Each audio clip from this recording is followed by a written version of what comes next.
नमस्ते दोस्तों, मेरा नाम डॉक्टर राधिका केड़कर है। मैं एक साइकेट्रिस्ट हूँ, साइकोथेरेपिस्ट हूँ। अकोला में प्रैक्टिस करती हूँ। मैं चाइल्ड साइकेट्री भी प्रैक्टिस करती हूँ। काफ़ी सारे बच्चों को भी देखती हूँ एज पेशेंट्स। तो कुछ दिन पहले, 2 दिन पहले मैंने एक बहुत ही शॉकिंग न्यूज़ पढ़ी। उसके बारे में आज हम बात करेंगे इस वीडियो में। बेसिकली ऑनलाइन जो गेमिंग है, गेमिंग प्लेटफॉर्म्स है और ऑनलाइन गेमिंग एडिक्शन के बारे में ये वीडियो है। तो 2 दिन पहले मैंने एक न्यूज़ पढ़ी एमपी की, मध्य प्रदेश की, कि एक लड़के ने, 12 ईयर ओल्ड लड़के ने, 12 साल के लड़के ने सुसाइड से उनकी जान चली गई। और कारण ये था कि उन्होंने फ्री फायर, ये गेम वो खेल रहे थे अपने मोबाइल में या मदर के मोबाइल में, और उस गेम को खेलते वक्त उन्होंने कोई ट्रांजैक्शन किया था और जिसमें उनके 40,000 रुपीज़ उनके पेरेंट के अकाउंट से निकल गए थे और वो मतलब गेम के जो ऐप में है वो ट्रांसफर हो गए थे। और इसके कारण ये जब बात उन्होंने एक्चुअली रिवील की, जब उन्हें समझ में आया, तो उन्होंने फ़ोन करके अपने मम्मी को बताया और मम्मी ने फ़ोन के ऊपर डांट दिया उनको कि ऐसे कैसे किया, ऐसे कैसे हुआ। और उसके बाद ऐसे हुआ कि उन्होंने ये डिसीजन ले लिया अपनी लाइफ एंड करने की।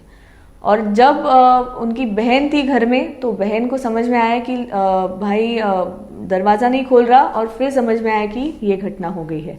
तो मुझे ये बहुत ही शॉकिंग लगा। It was very disturbing to hear about this, क्योंकि एक गेम के लिए कोई अपनी जान खो रहा है। इसमें हमें ज़रूर देखना चाहिए कि इसमें हम क्या कर सकते हैं एज एडल्ट्स, एज पेरेंट्स, हम इसमें क्या इंटरवीन कर सकते हैं ताकि ये ऐसे जो इवेंट्स है ये अवॉइड करने के लिए हम क्या कर सकते हैं। इसीलिए मैंने सोचा कि इसके बारे में एक बेसिक वीडियो बनाया जाए और लोगों को थोड़ा अवेयर किया जाए कि ऐसी चीज़ें भी हो रही है, तो उन्हें बहुत ही सावधानी बरतनी है और इसके बारे में कुछ ना कुछ स्टेप्स अपने खुद के घर में, अपने खुद के फैमिली में लेने हैं।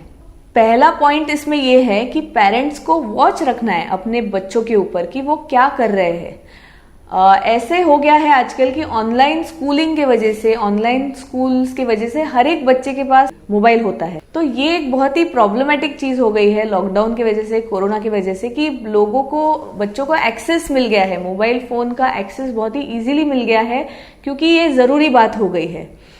पर उसके साथ साथ पेरेंट्स ने ये ध्यान रखना है, इनके ऊपर वॉच रखना है कि बच्चे क्या कर रहे हैं, फोन के ऊपर क्या कर रहे हैं, क्या साइट्स को विजिट कर रहे हैं, कहाँ अपना टाइम गंवा रहे हैं, क्या करने में अपना टाइम बिता रहे हैं। ये देखना, इसके ऊपर वॉच रखना, ये बहुत ही एक जरूरी चीज है जो किसी भी पेरेंट ने मिस नहीं करनी चाहिए।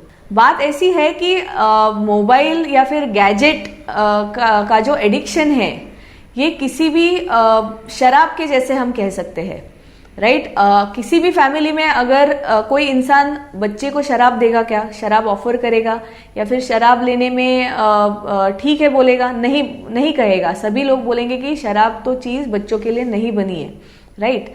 तो उसी लेवल का एडिक्शन गैजेट्स का भी हो सकता है। जैसे अल्कोहल का एडिक्शन होता है, जैसे किसी सब्सटेंस का एडिक्शन होता है, वैसे ही मोबाइल फोन का एडिक्शन हो सकता है। और ये एक अपकमिंग इलनेस हम कह सकते हैं, क्योंकि इसके बारे में डेटा नहीं है अभी। ये सारी चीजें अभी कुछ सालों में हुई है, 4-5 सालों में हुई है। तो हम काफी केसेस भी देख रहे हैं मोबाइल एडिक्शंस के। तो उसका जो आप इक्विवेलेंट है कि आप जैसे शराब की लत लग सकती है, वैसे ही गैजेट्स की भी लत लग सकती है, मोबाइल की भी लत लग सकती है। तो जितनी आप सावधानी शराब के बारे में बरतते हैं बच्चों के साथ, उतनी ही आपको मोबाइल के साथ ही लेनी है। इसको लाइटली नहीं लेना है। You should not take it lightly. It is a dangerous thing for a young child.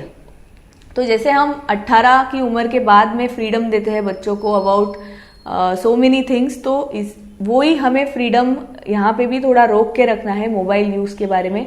क्योंकि कभी कभी काफी कन्वीनियंट होता है, बच्चों को मोबाइल दिया जाता है ताकि वो शांत बैठे, ताकि वो कुछ करे, ताकि वो कुछ क्रिएटिव करे, पर उसका यूज कभी कभी उल्टा भी हो जाता है।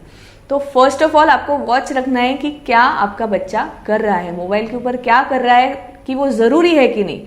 जरूरी नहीं है तो वो चीज उसको ना करने दे, उतना एक्सेस उसको ना दे।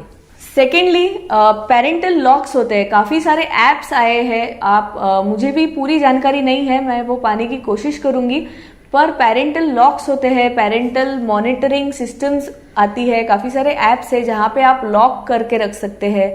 आपका जो चीजें आपको बच्चे को नहीं दिखानी है तो उसके ऊपर आप लॉक डाल सकते हैं, उसके ऊपर आप पासवर्ड डाल सकते हैं, वो चीजें मॉनिटर कर सकते हैं कि बच्चा कितना टाइम उसने स्पेंड किया है।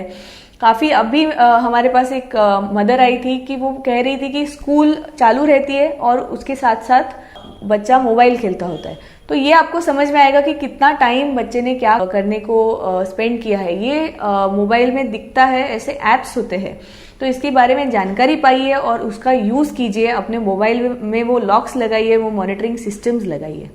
थर्डली, ऑनलाइन पेमेंट जो होती है आजकल, बहुत ही इजीली सभी जगह हम पेमेंट कर सकते हैं, तो इसमें भी आपको एक्स्ट्रा केयर लेनी है कि ऑनलाइन जो आपके ट्रांजैक्शन का जो मोड है वो आप प्रोटेक्टेड कैसे रख सकते हैं, कैसे उसको ज्यादा कॉम्प्लिकेट करके रख सकते हैं, यानी कि बच्चों को वो एक्सेस ना हो। बच्चों को वो अगर इजीली आपके पासवर्ड्स पता है, गूगल के पे का पासवर्ड पता है या फिर और किसी ऐप का पासवर्ड पता है, तो it is just a matter of half a second कि वो पेमेंट हो जाएगी। और ऐसे अगर कभी बच्चों को हम ट्रस्ट नहीं कर सकते और हम उन्हें कितना समझाएंगे, कुछ कुछ चीजें बच्चों के समझ के बाहर होती है, इसीलिए आपको ही केयरफुल रहना होगा और जो भी प्रिकॉशंस है वो लेने होंगे। तो ये जो ऑनलाइन पेमेंट्स के जो ऑप्शंस है उसमें आप ज्यादा लॉक्स लगा सकते हैं, पासवर्ड्स डाल सकते हैं, ताकि वो इजीली किसी को भी एक्सेसिबल नहीं होगा। तो ये कुछ चीजें थी। इसके अलावा अगर मोबाइल एडिक्शन है, अगर गेमिंग एडिक्शन है, हम देखते हैं कि BGMI करके एक गेम आया है, पबजी जैसा ही है वो, और ये एक फ्री फायर करके गेम आ रहा है, तो ये बहुत ज्यादा प्रमाण में बच्चे यूज कर रहे हैं। मैं कुछ दिन पहले मोबाइल शॉप में गई थी, तो वहां पे 2-3 बच्चे ऐसे थे कि मोबाइल लेना है क्योंकि गेम खेलना है, गेम के लिए मोबाइल अच्छा खरीद रहे हैं। ऐसे कुछ फैमिलीज थे, ऐसे कुछ बच्चे आए हुए थे कि वो मतलब गेम्स के लिए कौन सा मोबाइल अच्छा होगा, इस हिसाब से वो मोबाइल फोन खरीद रहे थे। तो ये बहुत ही एक चिंताजनक बात मुझे लगी, इसीलिए मुझे लगा कि मैं आपसे सबसे शेयर करूं ये चीज, और इसके बारे में आपने केयरफुल रहना है, ये आपको मैं निवेदन करूंगी। तो ये वीडियो देखने के लिए धन्यवाद। अगर कोई फीडबैक्स होंगे, अगर आपको कोई सवाल होंगे तो आप हमें कांटेक्ट कर सकते हैं। अगर कंसल्ट करना है तो भी आप हमें कांटेक्ट कर सकते हैं। तो thank you for watching, take care.